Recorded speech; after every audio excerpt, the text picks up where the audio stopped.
بسم اللہ الرحمن الرحیم۔ ناظرین، کیا آپ جانتے ہیں کہ وہ کون سا لمحہ ہوگا جب انسان اپنی زندگی کی سب سے بڑی حسرت کرے گا؟ وہ لمحہ موت نہیں بلکہ وہ وقت ہوگا جب میدان محشر میں رب کے سامنے پہلا سوال نماز کا ہوگا اور ہمارے پاس جواب میں صرف شرمندگی اور خاموشی ہوگی۔ آج آپ نماز پڑھنا چاہتے ہیں، ارادہ بھی کرتے ہیں، مصلی بھی بچھاتے ہیں، لیکن جیسے ہی اذان ہوتی ہے ایک عجیب سا بوجھ آپ کے وجود کو جکڑ لیتا ہے۔ یہ بوجھ جسم کا نہیں بلکہ یہ بوجھ ان گناہوں کا ہے جو ہمیں اپنے رب کے سامنے کھڑا ہونے نہیں دیتے، اور شیطان ہمیں تھپ تھپیاں دے کر سلا دیتا ہے۔ یاد رکھیے، جہنم میں چیخنے والے اکثر وہی لوگ ہوں گے جو کہتے تھے کہ بس کل سے پکی نماز شروع کروں گا، لیکن وہ کل کبھی نہیں آئی۔ اللہ عز و جل قرآن پاک میں ارشاد فرماتا ہے، قد افلح المؤمنون الذین هم فی صلاتهم خاشعون، یعنی بے شک مراد کو پہنچے ایمان والے جو اپنی نماز میں گر گراتے ہیں۔ مفسرین فرماتے ہیں کہ ان کے دلوں میں خدا کا خوف ہوتا ہے اور ان کے اعضاء ساکن ہوتے ہیں۔ بعض مفسرین نے یہ بھی فرمایا کہ نماز میں خشوع یہ ہے کہ اس میں دل لگا ہوا ہو، دنیا سے توجہ ہٹی ہوئی ہو، نظر جائے نماز سے باہر نہ جائے، اور گوشے چشم یعنی آنکھ کے کنارے سے کسی طرف نہ دیکھے، کوئی عبث کام نہ کرے، اور کوئی کپڑا شانوں پر اس طرح نہ لٹکائے کہ اس کے دونوں کنارے لٹکتے ہوں اور آپس میں ملے نہ ہوں، انگلیاں نہ چٹکائے اور اس قسم کی حرکات سے باز رہے۔ بعض نے فرمایا کہ خشوع یہ ہے کہ آسمان کی طرف نظر نہ اٹھائے۔ امیر المؤمنین حضرت سیدنا ابو بکر صدیق رضی اللہ تعالی عنہ سے روایت ہے کہ حضور نبی کریم رؤوف الرحیم صلی اللہ علیہ وسلم نے ارشاد فرمایا، منافقانہ خشوع سے اللہ عز و جل کی پناہ مانگو۔ پوچھا گیا، یا رسول اللہ، منافقانہ خشوع کیا ہے؟ ارشاد فرمایا، منافقانہ خشوع یہ ہے کہ ظاہراً تو خشوع ہو مگر دل میں خشوع نہ ہو۔ عدم خشوع ایک نہایت مہلک مرض اور عبادات کے ثواب میں کمی کا باعث ہے۔ شیطان اپنی ذریت کے ساتھ عبادات میں خشوع کو اولاً کم کرتا ہے اور پھر آہستہ آہستہ ختم کر دیتا ہے، یوں عبادات براہ نام ہی رہ جاتی ہے۔ عدم خشوع کا پہلا سبب دل کی سختی ہے۔ اس کا علاج یہ ہے کہ بندہ موت کو کثرت سے یاد کرے، زبان اور پیٹ کا قفل مدینہ لگائے اور بلا ضرورت ہنسنے سے پرہیز کرے۔ عدم خشوع کا دوسرا سبب پریشان نظری یعنی بلا ضرورت ادھر ادھر دیکھنا ہے۔ اس کا علاج یہ ہے کہ بندہ آنکھوں کا قفل مدینہ لگاتے ہوئے اپنی نظریں جھکا کر رکھے اور یہ تصور کرے کہ میں بارگاہ الہی میں حاضر ہوں اور میرا رب عز و جل مجھے دیکھ رہا ہے۔ عدم خشوع کا تیسرا سبب ذہن میں فضول خیالات اور بے جا فکریں ہیں۔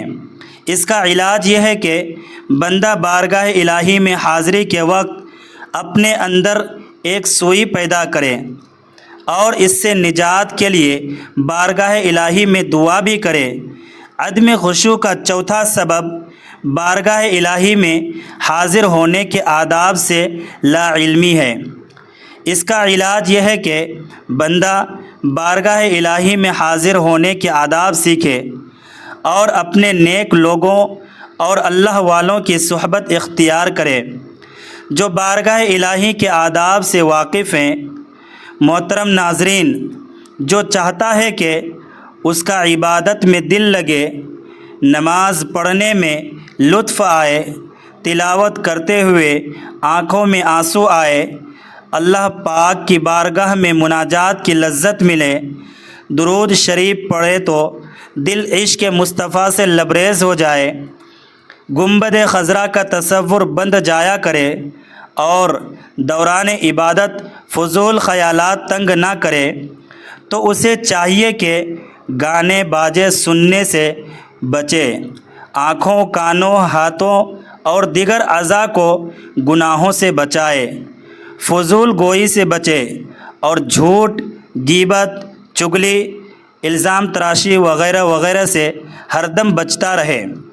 انشاءاللہ الکریم دل نرم ہوگا اور عبادت میں لذت نصیب ہوگی۔ جو بندہ لذت عبادت کا طلبگار ہے اسے چاہیے کہ دل سے دنیا کی محبت نکالے اور فکر آخرت اپنائے۔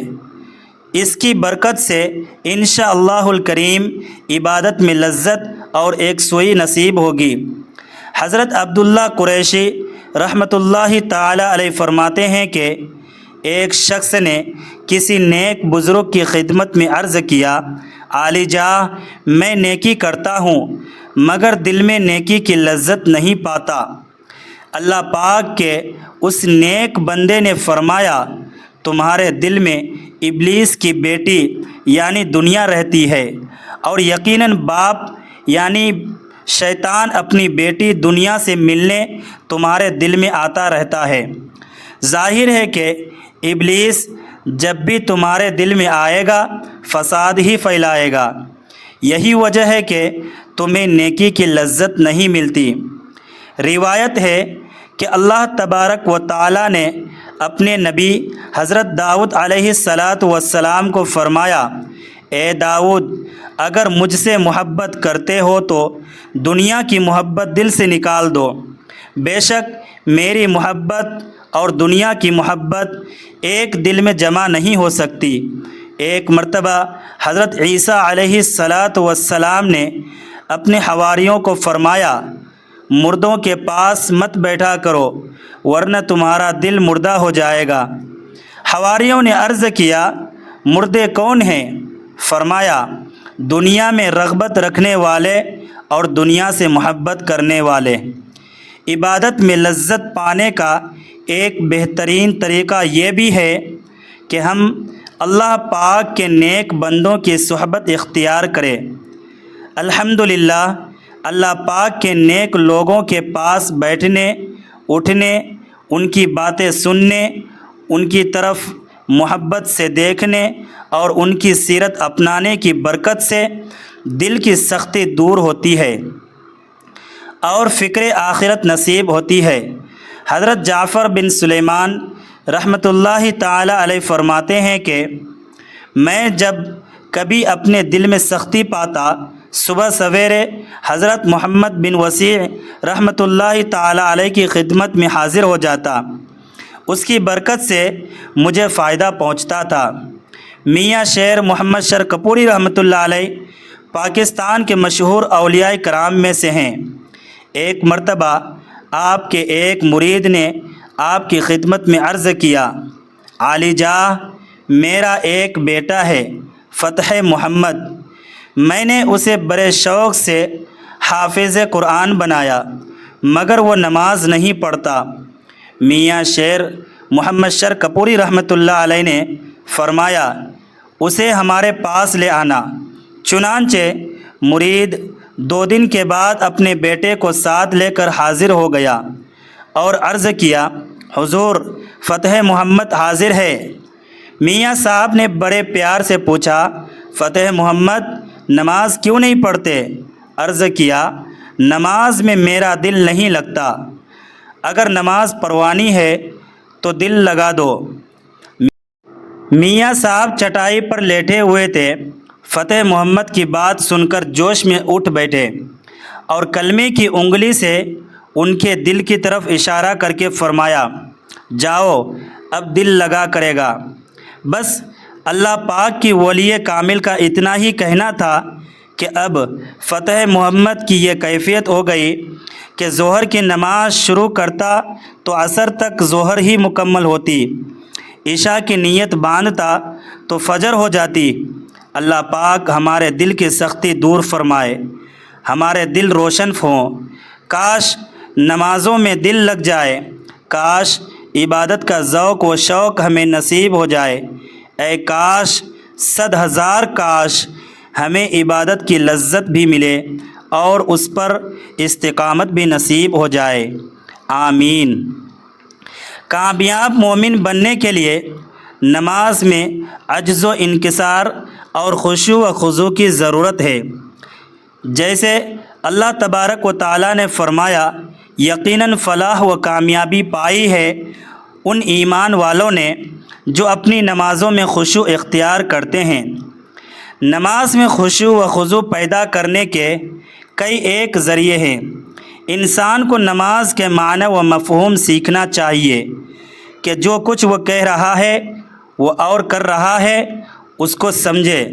قرأت، دعا، ذکر و اذکار کے الفاظ و معنی پر غور کرے اور ذہن میں یہ بات ہو کہ میں عبادت کرتے ہوئے اللہ تبارک و تعالیٰ کو دیکھ رہا ہوں اور اپنے رب سے محو گفتگو ہوں۔ جیسا کہ حدیث جبرائیل میں احسان کا معنی بتایا گیا ہے کہ تم اللہ تبارک و تعالیٰ کی عبادت اس طرح کرو گویا کہ تم اللہ تعالیٰ کو دیکھ رہے ہو۔ اگر یہ کیفیت پیدا نہیں ہوتی تو اسے کم سے کم یہ خیال ضرور کرے کہ اللہ تو مجھے دیکھ رہا ہے۔ اس طریقے سے نماز کی لذت انسان محسوس کرے گا اور نماز آنکھوں کی ٹھنڈک بن جاتی ہے۔ جیسا کہ رسول اللہ صلی اللہ علیہ وسلم نے فرمایا، میری آنکھوں کی ٹھنڈک نماز میں ہے۔ ایسی سوچ و بچار کو دور کرنے کی کوشش کرے جو نماز میں آتی ہے۔ وساوسے شیطانی کو دفع کرے تاکہ شہوات نفسانی سے دل نکل کر اللہ تبارک و تعالیٰ کی محبت میں اٹک جائے۔ نماز پرسکون طریقے سے ادا کرے، جلد بازی سے کام نہ لے۔ جب تک نماز میں سکون و اطمینان نہ ہو نماز ادا نہیں ہوتی۔ جیسا کہ حدیث میں جو نماز میں رکوع و سجود صحیح ادا نہیں کرتا اسے نماز کا چور قرار دیا گیا ہے۔ ایک حدیث میں رکوع و سجدہ میں ٹھونگے مارنے والے کو اس بھوکے آدمی کی طرح قرار دیا گیا جو 1 یا 2 کھجور کھاتا ہے اور یہ اسے کچھ فائدہ نہیں دیتی۔ نماز کے اندر موت کو یاد کرے۔ جب موت یاد آئے گی تو نماز عمدہ طریقے سے ادا کرے گا اور یہ یقین کر کے نماز پڑھے کہ اسے شاید اگلی نماز پڑھنے کا موقع نہ ملے۔ نماز کی دعائیں اور اذکار زیادہ سے زیادہ یاد کریں اور مختلف نمازوں میں مختلف دعائیں اور اذکار جو احادیث صحیحہ میں وارد ہیں پڑھیں، کیونکہ ایک مختصر سی دعا جو یاد کی ہوتی ہے وہ آدمی کی عبادت اور روٹین میں آ جاتی ہے۔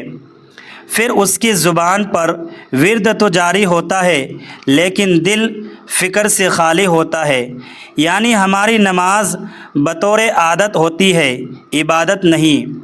جب نماز کے اذکار مختلف ہوں گے اور بدل بدل کر پڑھے گا تو نماز میں دھیان اور توجہ رہے گی اور خشوع و خضوع حاصل ہوگا۔ اگر نماز میں وسوسہ آ جائے تو اپنے بائیں جانب 3 مرتبہ تھوک کر اعوذ باللہ من الشیطان الرجیم پڑھ لے۔ اسی طرح شیطان جو نماز کو بھلا دیتا ہے اس کا ازالہ ہو جائے گا انشاءاللہ۔ جس جگہ نماز ادا کرے وہاں نقش و نگار اور تصاویر وغیرہ نہ ہو، کیونکہ یہ اشیاء نماز سے توجہ ہٹا دیتی ہے۔ اچھے لوگوں کی صحبت اختیار کرے تاکہ نیکی کی رغبت ہو اور برے لوگوں کی صحبت سے اجتناب کرے۔ اگر حاجت تنگ کر رہی ہے تو پہلے حاجت کو جائے پھر نماز ادا کرے۔ پیشاب یا پاخانہ روک کر نماز پڑھنا درست نہیں۔ نیند کا غلبہ ہو تو پہلے نیند پوری کر لے پھر نماز پڑھے۔ گفتگو کرنے والے آدمی کے پیچھے کھڑے ہو کر نماز نہ پڑھے، کیونکہ اس کی گفتگو بھی نماز سے غافل کرنے کا باعث ہوتی ہے۔ دوران نماز نظر ادھر ادھر نہ گھمائے۔ اگر مذکورہ بالا امور پر توجہ دی جائے تو اللہ تبارک و تعالیٰ کے فضل و کرم سے نماز میں خشوع و خضوع نصیب ہو جاتا ہے۔ اللہ تبارک و تعالیٰ ہمیں ایسا نمازی بنائے کہ ہم اس کی بندگی صحیح طریقے سے کر سکیں۔ محترم ناظرین، نماز کے وقت اللہ تبارک و تعالیٰ نمازی کی طرف متوجہ ہوتا ہے۔ اللہ تبارک و تعالیٰ انسان کو سجدہ کرتے وقت ہی سب سے زیادہ پسند کرتا ہے۔ جب انسان نماز کے لیے تیار ہوتا ہے تو جنت کے دروازے کھول دیے جاتے ہیں، اور نماز کی طرف جتنے قدم بڑھتا ہے اس کے اتنے گناہ معاف کر دیے جاتے ہیں، اور اتنا ہی ثواب اس کے حق میں لکھ دیا جاتا ہے۔ جنگ میں ہو، چاہے دشمن کی تلوار کے سائے میں ہو، یا پھر دشمن کے ڈر سے اپنی جان بچا کر بھاگ رہا ہو، اس وقت بھی نماز کو قضا کی صورت میں ادا کرنا لازم اور فرض ہے۔ یہ اسلام کا فرمان ہے، اور نماز بے شک دارین کی سعادتوں کی ضامن ہے۔ اللہ عز و جل قرآن مقدس میں ارشاد فرماتا ہے کہ یہ کتاب پرہیزگاروں کو ہدایت ہے جو غیب پر ایمان لائے، نماز قائم رکھتے ہیں، اور ہم نے جو دیا اس میں سے ہماری راہ میں خرچ کرتے ہیں۔ اور فرماتا ہے نماز قائم کرو، زکوٰۃ ادا کرو، اور رکوع کرنے والوں کے ساتھ نماز پڑھو، یعنی مسلمانوں کے ساتھ، کہ رکوع ہماری شریعت میں ہے، یا تو پھر با جماعت نماز ادا کرو۔ نماز کا مطلقاً ترک سخت ہولناک چیز ہے۔ اسے قضا کر کے پڑھنے والوں کے لیے فرماتا ہے خرابی ہے ان نمازیوں کے لیے جو اپنی نماز سے بے خبر ہیں اور وقت گزار کر کے پڑھنے اٹھتے ہیں۔ نماز کی اہمیت اس سے بھی پتہ چلتی ہے کہ اللہ رب العزت نے سب احکام اپنے حبیب صلی اللہ علیہ وآلہ وسلم کو زمین پر بھیجے، لیکن جب نماز فرض کرنی منظوری ہوئی تو حضور صلی اللہ علیہ وسلم کو اپنے عرش عظیم پر بلا کر اسے فرض کیا اور شب معراج میں یہ تحفہ دیا۔ اسی طرح اور فرماتا ہے کہ بے شک نماز مومنوں پر اپنے مقررہ وقتوں میں ادا کرنا فرض ہے، اور فرماتا ہے کہ اپنے رب کی اس وقت تک عبادت کر جب تک تیری موت نہ آ جائے۔ اس طریقے سے اللہ تبارک و تعالیٰ نے پورے قرآن میں مختلف مقامات پر مختلف طریقوں سے 186 مرتبہ اپنے بندوں کو نماز قائم کرنے کا حکم دیا ہے، کیونکہ نماز تمام برائیوں سے روکتی ہے۔ جیسا کہ قرآن مقدس میں ذکر ہے کہ بے شک نماز تمام برائیوں اور برے کاموں سے روکتی ہے۔ اللہ تبارک و تعالی اپنے بندوں کو نماز کی پابندی کرنے کی تلقین اس لیے کر رہا ہے تاکہ اس کے بندے ذلت و گمراہی کے دلدل میں نہ پھنس جائے اور حق کی راہ پر گامزن رہے۔ حضرت عقبہ بن عامر رضی اللہ تعالی عنہ سے روایت ہے کہ سید المرسلین صلی اللہ علیہ وآلہ وسلم نے ارشاد فرمایا، جو بھی مسلمان اچھے طریقے سے وضو کرتا ہے پھر کھڑے ہو کر اس طرح 2 رکعت نماز پڑھتا ہے کہ اپنے دل اور چہرے سے متوجہ ہو کر یہ 2 رکعتیں ادا کرتا ہے تو اس کے لیے جنت واجب ہو جاتی ہے۔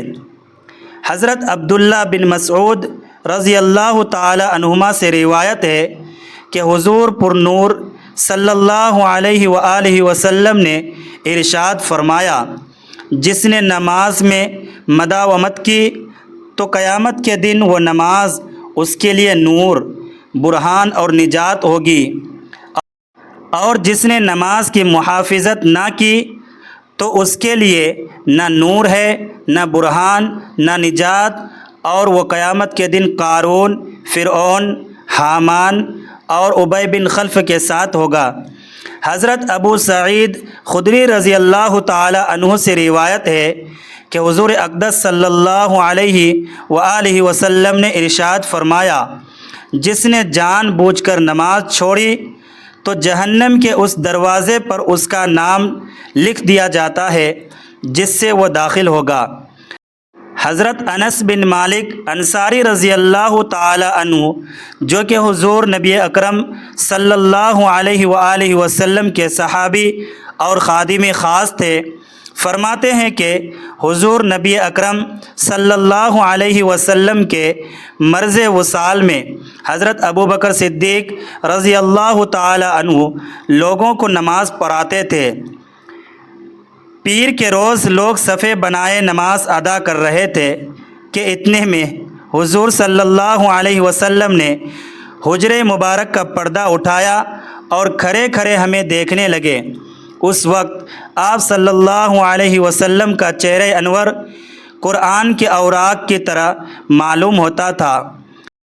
جب جماعت کو دیکھ کر آپ صلی اللہ علیہ وسلم مسکرائے تو آپ صلی اللہ علیہ وسلم کے دیدار پر انوار کی خوشی میں قریب تھا کہ ہم نماز توڑ دیتے۔ حضرت ابو بکر صدیق رضی اللہ تعالی عنہ کو خیال ہوا کہ شاید آپ صلی اللہ علیہ وسلم نماز میں تشریف لا رہے ہیں، اس لیے انہوں نے ایڑیوں کے بل پیچھے ہٹ کر صف میں مل جانا چاہا، لیکن حضور نبی کریم صلی اللہ علیہ وسلم نے ہمیں ارشاد سے فرمایا کہ تم لوگ نماز پوری کرو۔ پھر آپ صلی اللہ علیہ وسلم نے پردہ گرایا اور اسی روز آپ صلی اللہ علیہ وسلم کا وصال ہو گیا۔ محترم ناظرین، اب چلتے ہیں اس خاص وظیفے اور عمل کی جانب جو آپ کی زندگی بدل دے گا۔ اگر نماز میں کسی کا دل نہیں لگتا تو خود روزانہ اس کو 33 بار پڑھ کر پانی پہ دم کر کے پیے، اور اگر کوئی بچہ ہے، مرد یا عورت ہے، اسے 33 مرتبہ پڑھ کر پانی پلا دے، انشاءاللہ اللہ تبارک و تعالی اسے نمازی بنا دے گا۔ اگر کوئی چاہتا ہے کہ میری نماز پر تاثیر ہو، پر نور ہو جائے، میں جو دعائیں کروں اللہ تبارک و تعالی مقبولیت عطا فرمائے، تو روزانہ 101 مرتبہ سورہ نساء کی آیت نمبر 103 کا یہ حصہ فَإِذَا اطْمَأْنَنْتُمْ فَأَقِیمُوا الصَّلَاةَ پڑھ کر دعا کرتا رہے۔ آپ یہ دیکھیے کہ الفاظ کو سمجھ کر پڑھیں گے اور انشاءاللہ یہ جملہ آپ کے اندر سکون پیدا کرے گا۔ اللہ تبارک و تعالیٰ نے خود کہا ہے کہ جب مطمئن ہو جاؤ پھر آؤ میرے آگے۔ نماز تھکے ہوئے، نیند یا بھوک کی حالت میں بوجھ سمجھ کر نہ پڑھے، بلکہ اپنے آپ کو فریش کر کے بارگاہ الہی میں حاضر ہوں۔ کم سے کم 11 دن اس عمل کو کریں، اللہ تبارک و تعالی آپ کی نماز میں سکون لے آئے گا۔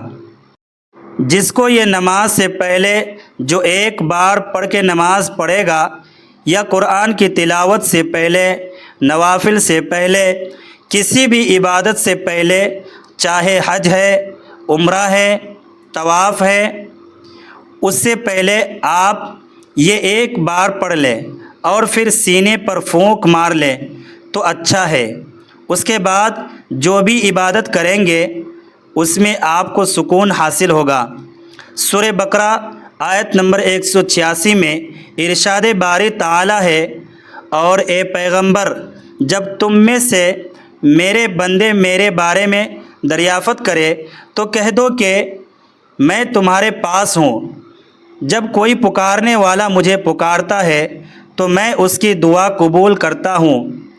قرآن مجید کی سورہ اعراف آیت نمبر 55-56 میں اللہ تبارک و تعالی ارشاد فرماتا ہے، لوگو اپنے پروردگار سے عاجزی اور چپکے چپکے دعائیں مانگا کرو، وہ حد سے بڑھنے والوں کو دوست نہیں رکھتا، اور ملک میں اصلاح کے بعد خرابی نہ کرنا، اور خدا سے خوف کرتے ہوئے اور امید رکھ کر دعائیں مانگتے رہنا۔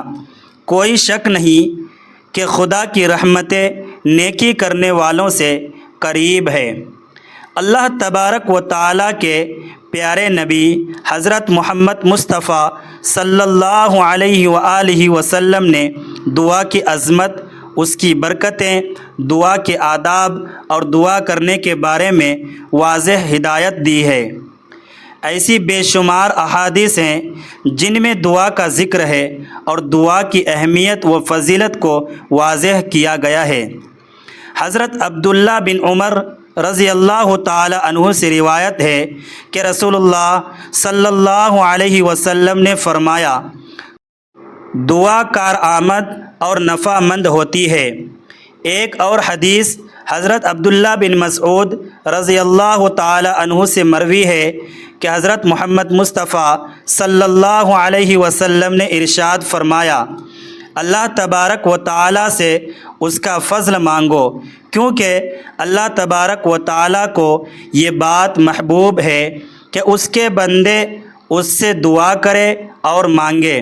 اللہ تبارک و تعالیٰ کے کرم سے امید رکھتے ہوئے اس بات کا انتظار کرنا کہ وہ بلا اور پریشانی کو اپنے کرم سے دور فرمائے گا، اعلیٰ درجے کی عبادت ہے۔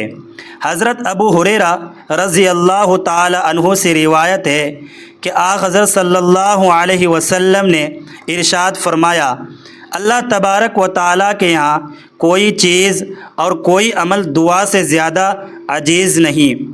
اے اللہ رب العزت، اے ساری کائنات کے شہنشاہ، اے ساری مخلوق کو پالنے والے، اے زندگی موت کا فیصلہ کرنے والے، اے آسمانوں اور زمینوں کے مالک، اے پہاڑوں اور سمندروں کے مالک، اے انسانوں اور جناتوں کے معبود، اے عرش اعظم کے مالک، اے فرشتوں کے معبود، اے عزت اور ذلت کے مالک، اے اللہ، اے بیماروں کو شفا دینے والے، اے بادشاہوں کے بادشاہ، اے اللہ، ہم تیرے گناہ گار بندے ہیں، تیرے خطا کار بندے ہیں، ہمارے گناہوں کو معاف فرما، ہماری خطاؤں کو معاف فرما۔